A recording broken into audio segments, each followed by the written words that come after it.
Central association 2026 dairy మరియు calendar ప్రారంభోత్సవ కార్యక్రమానికి నాతో పాటు పాల్గొన్న రాజ్యసభ సభ్యులు మిత్రులు అనిల్ కుమార్ యాదవ్ గారు,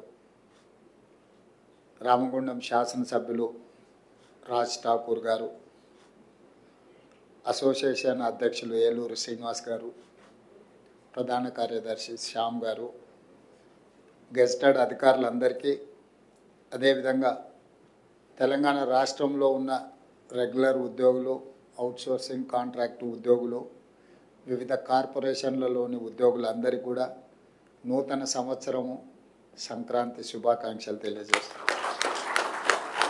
ఈ నూతన సంవత్సరం, ఈ సంక్రాంతి పండగ 4 కోట్ల తెలంగాణ ప్రజలకు, ప్రభుత్వ ఉద్యోగస్తులందరికీ కూడా మంచి జరగాలని, మంచి రోజులు రావాలని, మనందరం కలిసికట్టుగా పనిచేసి మన మీద ఎంతో విశ్వాసంతోనే అవకాశం ఇచ్చిన ప్రజలకు ఇంకా మెరుగైన సేవల్ని అందించాలని నేను భావిస్తున్నా.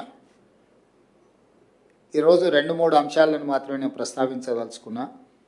చాలామంది సంఘాల నాయకులు ప్రభుత్వంతో కుమ్ముక్కైనరా అని అంటున్నారు.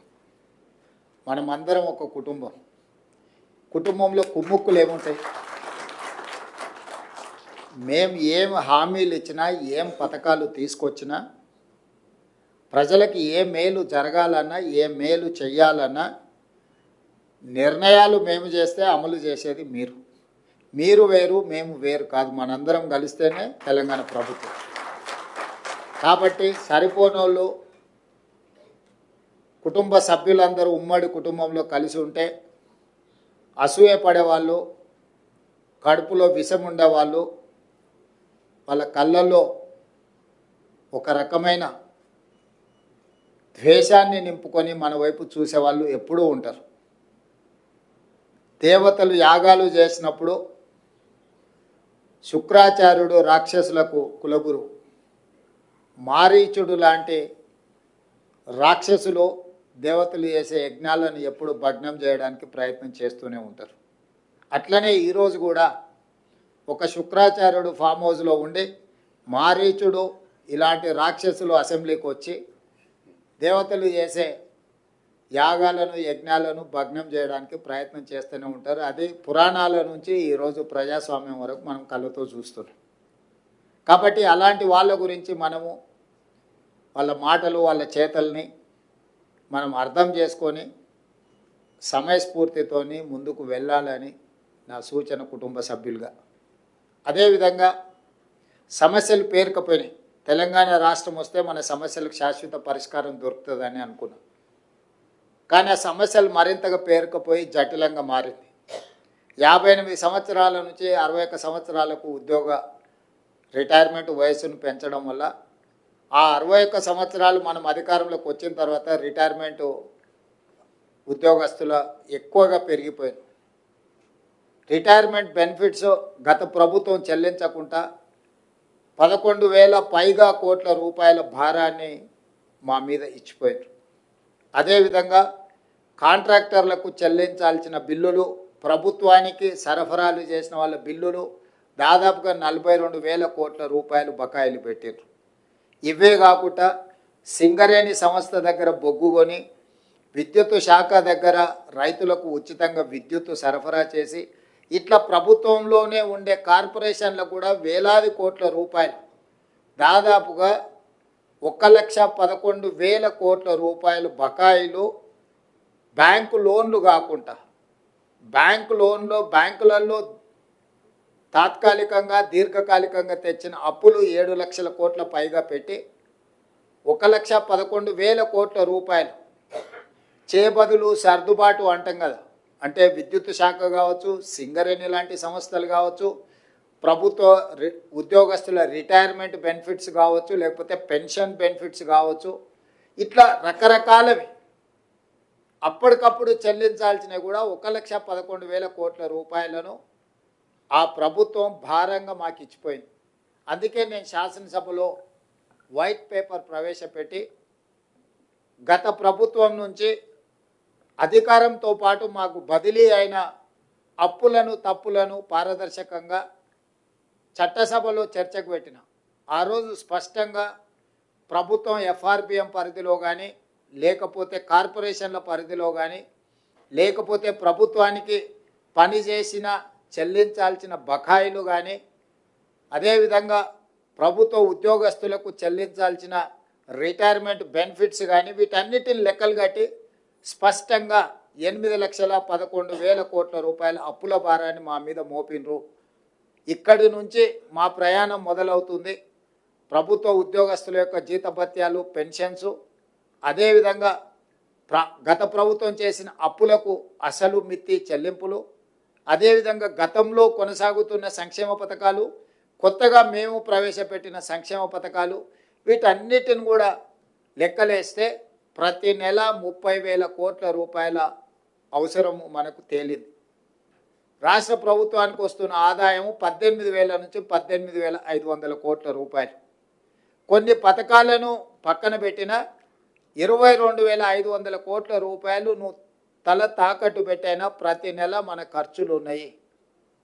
ఇందులో పెద్ద రాకెట్ సైన్స్ ఏం లేదు. ఒక ప్రభుత్వ ఉద్యోగి తను నెల మొత్తం కష్టపడితే వచ్చే జీతాన్ని కుటుంబాన్ని నడపడానికి ఏ విధంగా అయితే ఇంటి కిరాయితో పాటు పిల్లల చదువులు, వైద్యానికి, లేకపోతే పాల బిల్లు, నల్ల బిల్లు, కరెంటు బిల్లు, ఇంటి అద్దె, ఇట్లా ఏ విధంగా అయితే విడగొట్టుకొని మొదటి తారీఖు నాడు జీతం వస్తే పాల వాళ్ళకి ఎంత ఇవ్వాలి, నీళ్ళ వాళ్ళకి ఎంత ఇవ్వాలి, పిల్లల ఫీజులు ఎన్ని కట్టాలి, లేకపోతే ఇంట్లో పెద్దలు ఉంటే వైద్యానికి ఎంత ఇవ్వాలి, మందులు ఎంత కొనుక్కోవాలి, ఇవన్నీ పండుగ వచ్చినప్పుడు ఇంటికి ఆడపిల్ల వస్తే చీర ఎట్లా పెట్టాలి, సారి ఎట్లా పెట్టాలని ఎట్లా లెక్కలేసుకొని ఒక సగటు మధ్యతరగతి ప్రభుత్వ ఉద్యోగి సంసారాన్ని ఏ విధంగా గౌరవంగా గుంభనంగా నడపడానికి కష్టమున్న పంటిపిగు అన్న కష్టాన్ని దిగమింగుకొని అందరి ముందు సంతోషంగా ఉన్నట్టుగానే మళ్ళీ పండుగలు ఇవి వచ్చినప్పుడు కుటుంబంలో అదనంగా ఏదన్నా పిల్లలు ఎదుగొస్తే ఆడపిల్లల పెళ్లి చేయాల్సి వస్తే ఏ రకంగా మనం సంసారాన్ని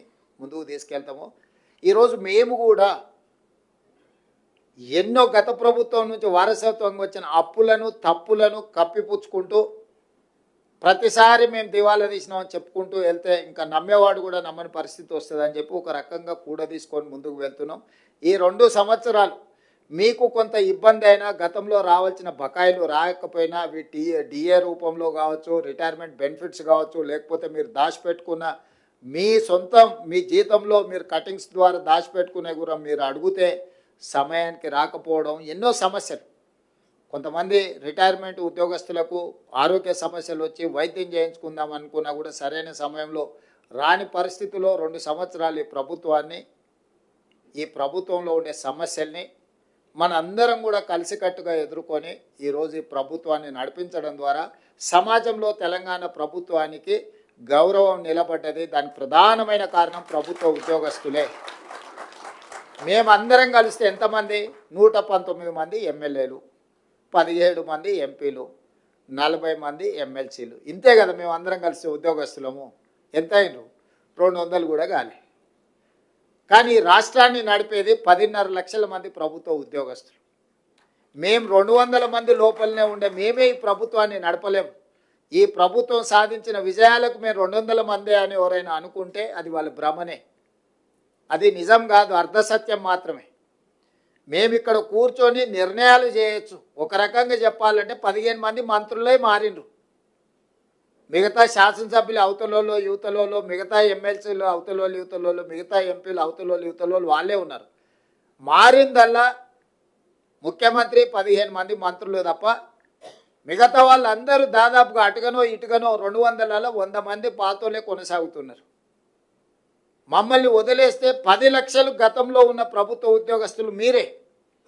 ఆనాడు వాళ్ళు చేసిన తప్పు నిర్ణయాలను కూడా మీ మీద ఒత్తిడి పెట్టి అమలు చేయించారు. ఈరోజు మేము చేసే సక్రమమైన నిర్ణయాలను కూడా మీరు అమలు చేస్తున్నారు. కాబట్టి ఈరోజు ఉపాధి హామీ పథకం నుంచి మొదలు పెడితే షాది ముబారక్ కావచ్చు, కళ్యాణ లక్ష్మి కావచ్చు, సన్న బియ్యం కావచ్చు, 200 యూనిట్లు ఉచిత కరెంటు కావచ్చు, రైతు బీమా కావచ్చు, లేకపోతే ఈరోజు ఇందిరమ్మ ఇండ్లు కావచ్చు, మా ప్రభుత్వం గొప్పగా చెప్పుకునే సన్న బియ్యం పథకము, ఇందిరమ్మ ఇండ్లు, ఈరోజు రేషన్ కార్డులు, ఈరోజు లక్షలాది రేషన్ కార్డుల విషయంలో కావచ్చు, 200 యూనిట్ల విద్యుత్తు కావచ్చు, గృహాలకు ఇచ్చేది, ఇట్లా చాలా పథకాలు ఇవన్నీ కూడా అమలు చేస్తున్నది. ఇవి పేదలకు చేరుస్తున్నది మీరే మా సారథులు, మా వారధులు. మీ సమస్యల్ని పరిష్కరించకుండా మా ప్రభుత్వం ఉండదు. మీరు ఏ కార్యక్రమం పెట్టుకున్నా నేను మీ దగ్గరికి ప్రత్యక్షంగా ఎందుకు వస్తున్నా అంటే, కొన్ని నేను చేయగలగవచ్చు, కొన్ని చేయలేకపోవచ్చు, కానీ మిమ్మల్ని కలవడం ద్వారా మీకు ఒక విశ్వాసం ఉంటుంది. మీరు ఇంతకుముందు మా సోదరుడనో మా అన్నానో మీ కుటుంబ సభ్యుడిగా నన్ను గౌరవిస్తున్నారంటే నా మీద ఎంత విశ్వాసం ఉంటే, మీరు అన్న అంటే కుటుంబంలో అన్ని బాధ్యతలు నెరవేర్చేవాడు. యుక్త వయసులో సంసారాన్ని నడపాల్సిన తండ్రిని కోల్పోతే కుటుంబాన్ని నడిపేది కుటుంబంలో పెద్దన్నని. ఈరోజు మన ప్రభుత్వానికి పెద్ద దిక్కు ఉండాల్సిన ఆయన ఈ ప్రభుత్వానికి పెద్ద దిక్కు లేనంత పరిస్థితి కల్పించేసి హాయిగా పోయి హ్యాపీగా ఫామ్ హౌస్లో ఉన్నాడు. ఇక సోదరుడిగా నేను మీ దగ్గరకు వచ్చిన ఈ సమస్యల్ని, ఈ అప్పులను, వీటన్నిటిని కూడా బాధ్యతాయుతంగా నెరవేర్చడానికి నిరంతరం పనిచేస్తున్నా. శామ్ గారు చెప్పినట్టు ఈ 2 సంవత్సరాల దీంట్లో నేను ఎప్పుడు 2 సంవత్సరాలు పూర్తి చేసుకున్నాం. మన డిసెంబర్లో ఒక్కరోజు కూడా సెలవు తీసుకోలే. సెలవు తీసుకుందామని ముందు రోజు అనుకుంటా, మళ్ళీ ఏదో ఒకటి వచ్చేసి ఇక మళ్ళీ పిలువండి, మళ్ళీ పోదాం పదా అని మళ్ళీ చెప్పులు తోడుకొని మళ్ళీ బయటకు వెళ్ళాల్సిన పరిస్థితి. నేను చిన్నగా ఉన్నప్పుడు సినిమా చూసిన జయప్రద గారిది, అంతులేని కథ అనుకుంటా.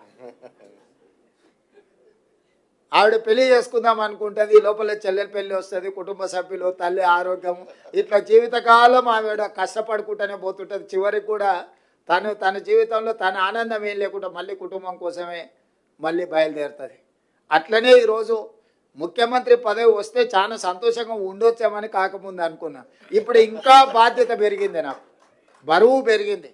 అంతకుముందు పార్టీ అధ్యక్షుడిగా 12 గంటలు పనిచేస్తే సరిపోయేది, ఇప్పుడు 18 గంటలు పనిచేసినా కూడా సరిపోవడం లేదు. ఇది సంతృప్తినిచ్చే బాధ్యత. ఇది నేను బరువుగా చూడట్లేదు, బాధ్యతగా చూస్తున్నా. అందుకే మీ సమస్యలను పరిష్కరించి, వాస్తవం మీరు ఆలోచన చేయండి. మీరు ఒకవేళ నన్ను ఇష్టపడే వాళ్ళు ఉండొచ్చు, ఇష్టపడని వాళ్ళు ఉండొచ్చు, నా పట్ల కోపంగా ఉండే వాళ్ళు కూడా ఉండొచ్చు. అందరు 100% నన్ను ఒప్పుకోవడానికి నేనే స్వామీజీని కాదు, రిషిని కాదు. నేను ఒక సగటు ప్రజాప్రతినిధిని. లైక్లు డిస్లైక్లు మీకు ఉండొచ్చు. గతంలో మీ జీతభత్యాలు ఎప్పుడు మీ ఖాతాలో పడేది, మీ సోదరుడు ముఖ్యమంత్రి అయినాక ఏ తారీఖు నాడు మీ జీతాలు వస్తున్నాయి ఒక్కసారి మీరు అంచనా వేసుకోండి. ఆ రోజు మీరే, ఈరోజు మీరే ఈ ప్రభుత్వాన్ని నడుపుతున్నది. కానీ ఆ రోజు మీ జీతాలు ఎన్నడు వచ్చేది, ఈరోజు జీతాలు ఎప్పుడు వస్తున్నాయి, ఈ 24 నెలల ఎప్పుడైనా మీ జీతాలు ఆగినాయా, లేకపోతే ఇన్స్టాల్మెంట్లలో ఎప్పుడైనా పే చేసినా మీరు చూడండి. మీ డిఏలలో కూడా 3 డిఏలు ఇచ్చినా ఇవాళ పొద్దున్నే పిలిచి డైరీ ఆవిష్కరణ ఉందంటే తప్పకుండా శ్రీనివాసరావు ఇదేదో పెడతాడు పీఠముడే అని డిఏకి సంతకం పెట్టి, ఫైల్ మీద సంతకం పెట్టి శేషాద్రి గారికి ఇచ్చి, కనీసం పోతే ఏదన్నా సంతోషకరమైన వార్త ఒక్కటనే చెప్పాలి కదా నేను వాళ్ళకు అని పొద్దున్నే సిఎస్ గారిని, సీఎం పేషీల నుండి అధికారులను పిలిచి మాట్లాడి మీ డిఏకు సంతకం పెట్టి వచ్చింది. మీకు డైరీ ఆవిష్కరణే అనుకోవచ్చు మీరు, కానీ నాకు ఏదో ఒక్కటైనా కనీసం మీ దగ్గరకు వచ్చేటప్పుడు, ఇప్పుడు మనం కుటుంబ సభ్యులు పట్నం పోయో లేకపోతే విదేశాలు పోయో వాపసు వచ్చేటప్పుడు మనం ఎంత శ్రీమంతులు అయినా మాకేమైనా తెచ్చిండా లేదా అని చూస్తుంటాం, అవునా?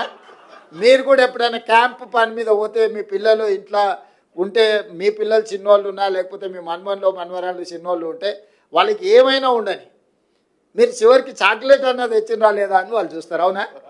అట్లనే మీ జీతభత్యాలు ఎన్నైనా రాని, మా అన్న వస్తున్నాడు, మా ముఖ్యమంత్రి వస్తున్నాడు అంటే ఏమన్నా ఒకటి తెస్తాడు కదా అని మీరు అనుకుంటారు కదా.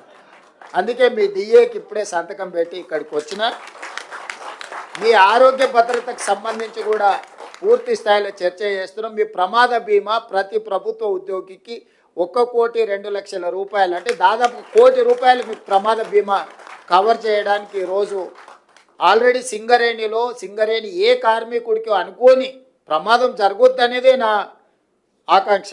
కానీ అనుకోని సంఘటన ఏదైనా జరిగి, ప్రమాదం జరిగి ప్రాణాలు కోల్పోతే ఆ కుటుంబం శాశ్వతంగా పెద్ద దిక్కును కోల్పోయినట్టే.